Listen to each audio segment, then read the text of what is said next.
ಇಲ್ಲ. ಹಗ್ಗವನ್ನು ಮೊದಲು ಕತ್ತರಿಸುವ ಅಭ್ಯರ್ಥಿ ಟಾಸ್ ಗೆದ್ದು ಕಟ್ಟ ಕಡೆಯ ಮನೆಯ ಕ್ಯಾಪ್ಟನ್ ಆಗುತ್ತಾರೆ. ನಮಸ್ಕಾರ ಸ್ನೇಹಿತರೆ, ನಾನು public talk Kannada YouTube channel ಇಂದ ಜವಳಿ ಕುಟ್ರೇಶ್. ಇವತ್ತಿನ ಬಿಗ್ ಬಾಸ್ ನ ಬೆಳಗಿನ ಪ್ರೋಮೋದಲ್ಲಿ ಏನಿದೆ ಅಂತ ತಿಳ್ಕೊಳ್ಳೋದಕ್ಕಿಂತ ಮೊದಲು ಇದುವರೆಗೂ ಯಾರ್ಯಾರು ನನ್ನ public talk Kannada YouTube channel ನ ಸಬ್ಸ್ಕ್ರೈಬ್ ಮಾಡ್ಕೊಂಡಿಲ್ವೋ ಅವರೆಲ್ಲ ಈಗಲೇ ಹೋಗಿ ಸಬ್ಸ್ಕ್ರೈಬ್ ಮಾಡ್ಕೊಳ್ಳಿ. ಪಕ್ಕದಲ್ಲಿರೋ ಬೆಲ್ ಐಕಾನ್ ಒತ್ಬಿಡಿ, ನನ್ನೆಲ್ಲ ನೋಟಿಫಿಕೇಶನ್ಗಳು ನಿಮಗೆ ಬರುತ್ತೆ. ಹಾಗೆ ನನ್ನ ಬಿಗ್ ಬಾಸ್ ರಿವ್ಯೂ ಹೇಗಿದೆ ಅಂತ ಕಾಮೆಂಟ್ ಮೂಲಕ ತಿಳಿಸಿ. ಬನ್ನಿ ಇವತ್ತಿನ ಪ್ರೋಮೋ ಏನಿದೆ ಅಂತ ಹೇಳ್ಕೊಂಡು ಹೋಗ್ತೀನಿ. ಇವತ್ತಿನ ಒಂದು ಮಾರ್ನಿಂಗ್ ಪ್ರೋಮೋ ಬಿಟ್ಟಿರೋದ್ರಲ್ಲಿ ಏನಿದೆ ಅಂದ್ರೆ, ಅಶ್ವಿನಿ ಗೌಡ ಅವರಿಗೆ ಹಾಗೆ ಧನುಷ್ ಅವರಿಗೆ ಈ ಬಿಗ್ ಬಾಸ್ ಮನೆಯ ಕಟ್ಟ ಕಡೆಯ ಕ್ಯಾಪ್ಟನ್ ಆಗೋದಕ್ಕೆ ಒಂದು ಚಟುವಟಿಕೆನ ಕೊಡ್ತಾರೆ, ಒಂದು ಟಾಸ್ಕ್ ಕೊಡ್ತಾರೆ. ಈ ಒಂದು ಟಾಸ್ಕ್ ಅಲ್ಲಿ ಯಾರು ಗೆಲ್ತಾರೋ ಅವರು ಈ ವಾರದ ಕಟ್ಟ ಕಡೆಯ ಕ್ಯಾಪ್ಟನ್ ಆಗ್ತಾರೆ ಅಂತ ಬಿಗ್ ಬಾಸ್ ಸೂಚಿಸುತ್ತೆ. ಅದರ ಪ್ರಕಾರನೇ ಅಶ್ವಿನಿ ಗೌಡ ಅವರಿಗೂ ಹಾಗೆ ಧನುಷ್ ಅವರಿಗೂ ಒಂದೊಂದು ಮೇಜ್ನ ಇಟ್ಟಿರ್ತಾರೆ. ಈ ಆಟ ಹೇಗಿದೆಪ್ಪ ಅಂದ್ರೆ, ಪಜಲ್ಸ್ ತುಂಡುಗಳನ್ನು ಸರಿಸುತ್ತಾ ಮೇಜಿನ ಮೇಲ್ಭಾಗದಲ್ಲಿರುವ ಚಾಕು ಇರುವ ಪಜಲ್ ತುಂಡನ್ನು ಕೆಳಗಡೆ ತಂದು ಯಾರು ಹೋಗಿ ಮೊದಲು ಹಗ್ಗ ಕಟ್ ಮಾಡ್ತಾರೋ ಅವರು ಈ ಟಾಸ್ಕ್ನ ವಿನ್ನರ್ ಅಂತ ಘೋಷಿಸಲಾಗುತ್ತಂತೆ. ಅದನ್ನ ಯಾರು ಅಶ್ವಿನಿ ಗೌಡ ಅವರು ಹಾಗೆ ಧನುಷ್ ಅವರು ಸಿಕ್ಕಾಬಟ್ಟೆ ಗೆಲ್ಬೇಕನ್ನೋ ಭರದಲ್ಲಿ ಜೋಡಿಸ್ತಾ ಇರ್ತಾರೆ. ಆಗ ಅಶ್ವಿನಿ ಮೇಡಮ್ ಅವರೇನೋ ಸ್ವಲ್ಪ ಪಜಲ್ಸ್ನ ತಿರ್ಗಿಸಕ್ ಹೋಗ್ತಾರೆ. ಅದಕ್ಕೆ ಗಿಲ್ಲಿ ಅವರು ಪಜಲ್ಸ್ ತಿರುಗಿಸಂಗಿಲ್ಲ ಅಂತಂದು ಹೇಳ್ತಾರೆ. ಅಂದ್ರೆ ಪಜಲ್ಸ್ನ ತಿರುಗಿಸುವಂತಿಲ್ಲ, ಹಾಗೆ ಸರಿಸುವಂತಿಲ್ಲ.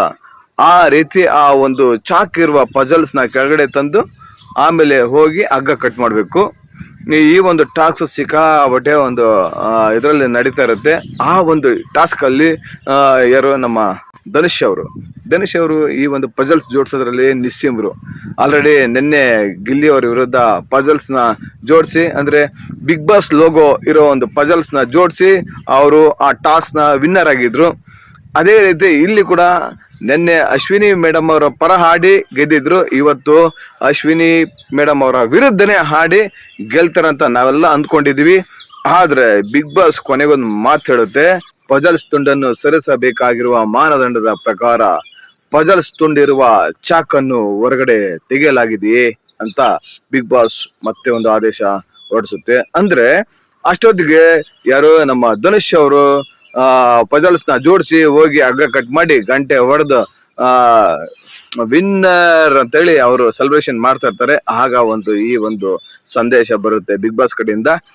ನನಗೆ ಯಾಕೋ ಅನಿಸ್ತಾ ಇದೆ, ಈ ಒಂದು ಟಾಸ್ಕ್ ನ ಗೆದ್ದವ್ರು ಯಾರು, ಅಶ್ವಿನಿ ಮೇಡಮ್ಮ ಅಥವಾ ಧನುಷ್ ಅವರ ಅಂತ. ಯಾಕಂದ್ರೆ ಬಿಗ್ ಬಾಸ್ ಇದುವರೆಗೂ ಒಂದು ಯಾವುದೇ ರೀತಿ ಒಂದು ಆದೇಶನ ಹೊರಡಿಸಿರಲಿಲ್ಲ. ಹಾಗಾಗಿ ಸ್ವಲ್ಪ ಡೌಟ್ ಬರ್ತಾ ಇದೆ. ನಿಮಗೆ ಏನ್ ಅನಿಸ್ತಾ ಇದೆ ಅಂತ ಕಮೆಂಟ್ ಮೂಲಕ ತಿಳಿಸಿ ಸ್ನೇಹಿತರೆ. ಯಾಕೋ ಅಶ್ವಿನಿ ಮೇಡಮ್ ಅವ್ರನ್ನ ಕ್ಯಾಪ್ಟನ್ ಮಾಡೋ ಒಂದು ಎಲ್ಲಾ ಸೂಚನೆನೂ ಕಾಣಿಸ್ತಾ ಇದೆ ಅಂತ ಆಲ್ರೆಡಿ ಕಮೆಂಟ್ಸ್ಗಳು ಬರ್ತಾ ಇದೆ ಆ ಒಂದು ಪ್ರೋಮೋದಲ್ಲಿ. ಆ ರೀತಿನೂ ಆಗ್ಬಹುದಾ, ಇಲ್ಲ ಹಾಗೆಯೇ ಧನುಷ್ ಅವ್ರನ್ನ ಈ ಬಿಗ್ ಬಾಸ್ ಮನೆಯ ಕಟ್ಟ ಕಡೆಯ ಕ್ಯಾಪ್ಟನ್ ಎಂದು ಘೋಷಿಸಬಹುದಾ? ಇದ್ರ ಬಗ್ಗೆ ನೀವು ಕಾಮೆಂಟ್ ಮೂಲಕ ತಿಳಿಸಿ. ಹಾಗೇನೆ ಈ ನನ್ನ ಬಿಗ್ ಬಾಸ್ ರಿವ್ಯೂ ಹೇಗಿದೆ ಅಂತ ಕಾಮೆಂಟ್ ಮಾಡಿ ಸ್ನೇಹಿತರೆ. ಈ ವಿಡಿಯೋ ಇಷ್ಟ ಆದರೆ ಶೇರ್ ಮಾಡಿ, ಹಾಗೆ ನನ್ನ public talk Kannada YouTube channel ಅನ್ನ ಸಬ್ಸ್ಕ್ರೈಬ್ ಮಾಡ್ಕೊಳ್ಳಿ ಅಂತ ಕೇಳ್ಕೊತೀನಿ.